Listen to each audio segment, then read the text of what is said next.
High বন্ধুরা, সবাই কেমন আছো? বন্ধুরা দেখুন, আজকে এই হারটা মালাটা তৈরি করব 30 গ্রামে। চলুন ভিডিওটা শুরু করা যাক। প্রথমে সে আবার আগের মতো আন্দাজ করে একটা ফ্রেম তৈরি করছি, যেখানে 3 পদের জন্য বসানো হয়। আমি গোলটা করে নিয়েছি, এর উপরে একটা ছোটো বড় গোল হবে, তারপরে আর একটা ছোটো গোল হবে। তা মোমগুলো ভরে নেবো। প্রথমে প্রতিটা গুলি দিয়ে মোম ভরা হবে। আর বন্ধুরা, আমার এই পেজে অনেক রকম ভিডিও আছে, যেমন বাঙালি তৈরির ভিডিও, নেকলেস তৈরির ভিডিও, টপস, ইয়াররিং। তো আপনাদের যদি ভালো লাগে অবশ্যই পেজের ভেতরে গিয়ে দেখে নেবেন ভিডিওগুলো।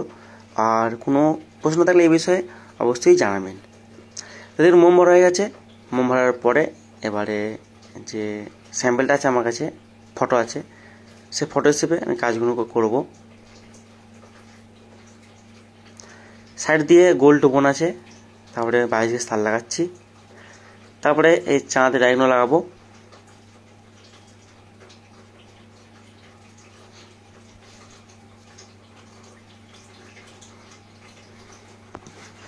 দেখুন চাঁদ লাগাচ্ছি এবং মাঝখানে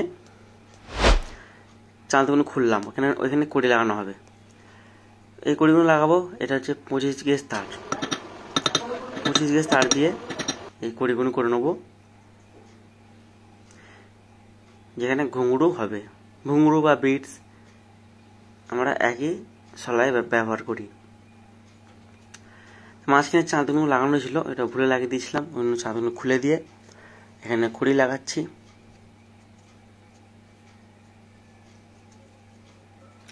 এখনো কিছু চাঁদ খুলবো, এখনো কিছু কড়ি লাগাবো।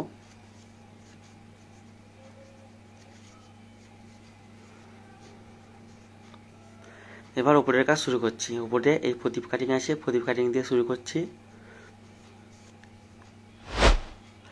দেখুন প্রদীপ কাটিং এর পর উপরে একটা তার লাগিয়ে দিয়েছি।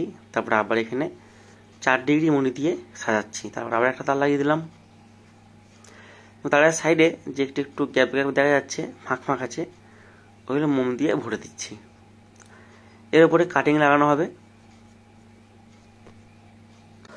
প্রদীপ ডাই আর চোখ পাতা ডাই দুটোই বসানো হবে। যে ফাঁকগুলো ছিল, ফাঁকে মোম ভরে দিয়েছি এবং প্রথমে প্রদীপ ডাই দিয়ে শুরু করছি। চোখ পাতা ডাই এর উপরে লাগাবো।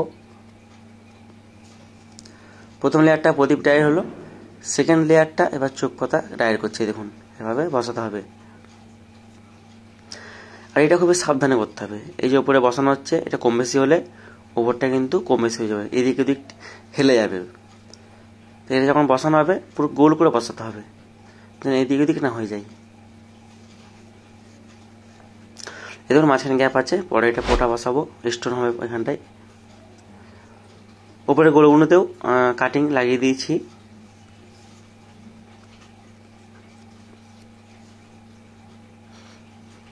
এবার কড়িগুলো লাগিয়ে নিচ্ছি। এখানে 22 গেজ তারে করি, 22 গেজ 23 গেজ করলেও হবে, ওজন হিসেবে করবেন। 3 পদর হবে, 3টে পদর ঠিকঠাক ম্যাচিং করে লাগাতে হবে গ্যাপ করে।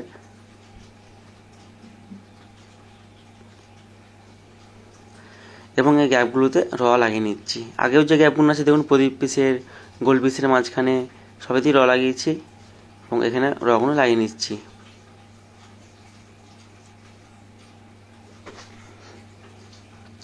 বন্ধুরা, কোনো প্রশ্ন থাকলে, এই কাজের বিষয়ে জানার থাকলে কিছু, আমাকে মেসেজ বক্সে মেসেজ করবেন কিংবা কমেন্ট করবেন।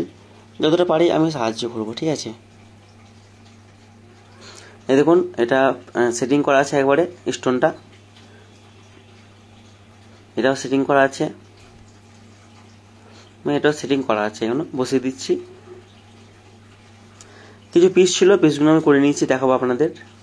এই দেখুন উপরে যে পিসগুলো আছে, এগুলো এই মালাটি পিস।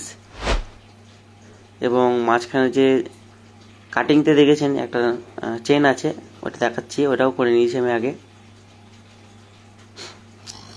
এবার শোল্ডারিং দেখে নিন, শোল্ডার করছে একবার দেখে নিন।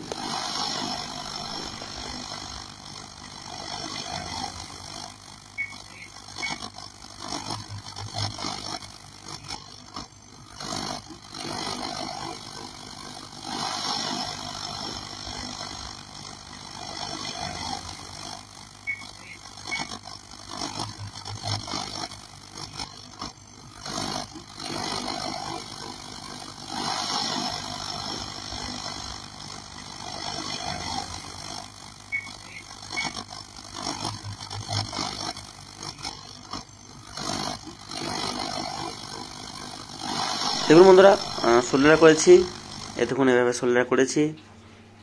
কেডিএম বেশি লাগাইনি, কেডিএমটা একটু করক করেছি, মানে 22 ক্যারেট কেডিএমে যে কেডিএমটা লাগে তার সাথে আমরা একটু চাঁদি মিক্স করি, ঠিক আছে, এক্সট্রা চাঁদি মিক্স করি একটুখানি, যাতে কেডিএমটা বেশি চালু না হয়ে যায়। এটা অ্যাসিড করে নিয়েছি। এবার মালাগুলো পদরগুলো ফিটিং করব। প্রথমে এই দেখুন, এই যে পিসটা দেখছেন, এর ভিডিও করা হয়নি, কিন্তু এটা ছড়া করে ফুল দিয়ে ছোটো ছোটো ফুল দিয়ে পিসটা করা হয়েছে, ফুল করা হয়েছে দেখুন। এবং একদিকে ফ্ল্যাট করি, একদিকে খাড়া করে লাগানো হয়েছে, আর উপরে গোলপোটা বা স্টোন লাগানো হয়েছে, সেটিং করে লাগিয়ে দিয়েছি। তারপরে দেখুন ফিটিং করে এটা এখানে লাগানো হচ্ছে। দেখুন যে ফুলগুলো আছে না, 6টা করে ছোটো ছোটো প্রদীপ পিসের ডায়ের ফুল আছে, আক্কা ফুল নয়, হাতে করা হয়েছে ফুলগুলো, সিঙ্গেল সিঙ্গেল প্রদীপ কাটিং দিয়ে করা হয়েছে। এটা রেখে দিয়ে এর মাপের হিসাবে পদরগুলো কাটছি। এভাবে রেখে এটা আন্দাজ করে পদরগুলো কাটা হবে।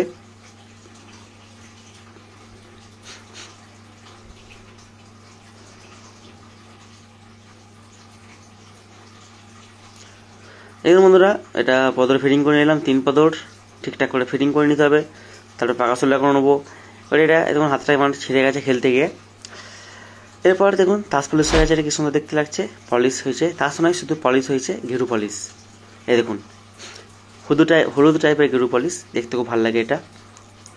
এটা আছে এখন পুরা 35 গ্রামের মধ্যে, 35 গ্রাম, 30 গ্রাম নয়, 35 গ্রাম আছে এটা। কেমন লাগলো অবশ্যই কমেন্ট করবেন ভিডিওটা, কোনো প্রশ্ন থাকলে সেটাও কমেন্ট করবেন। আর যদি ভালো লাগে এই পেজটা অবশ্যই ফলো করে নেবেন, ভিডিও শেয়ার করবেন, তাতে আমার ভালো হবে, আমার কিছু লাভ হবে। বন্ধুরা কেমন লাগলো অবশ্যই কমেন্ট করে জানাবেন। তা আপনার সঙ্গে দেখা হবে আবার একটা নতুন ভিডিওতে।